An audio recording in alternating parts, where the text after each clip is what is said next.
Telangana group 3 ఫలితాలు విడుదలయ్యాయి. 1388 group 3 పోస్టుల భర్తీకి గత ఏడాది నవంబర్ 17, 18న రాత పరీక్షలు నిర్వహించింది టీజీపీఎస్సీ.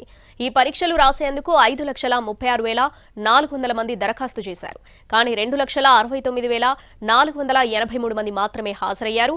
హాజరు శాతం కేవలం 50.24% ఉంది. ఇప్పటికే స్కెడ్యూల్ ప్రకారం ఈ నెల 10న గ్రూప్ 1 ఫలితాలు ప్రకటించింది టీజీపీఎస్సీ. 11న గ్రూప్ 2 ఫలితాలను రిలీజ్ చేసింది. తాజాగా గ్రూప్ 3 ఫలితాలు విడుదలయ్యాయి. టీజీపీఎస్సీ వెబ్సైట్లో ఫలితాలు, ర్యాంకింగ్ జాబితా చూడొచ్చు.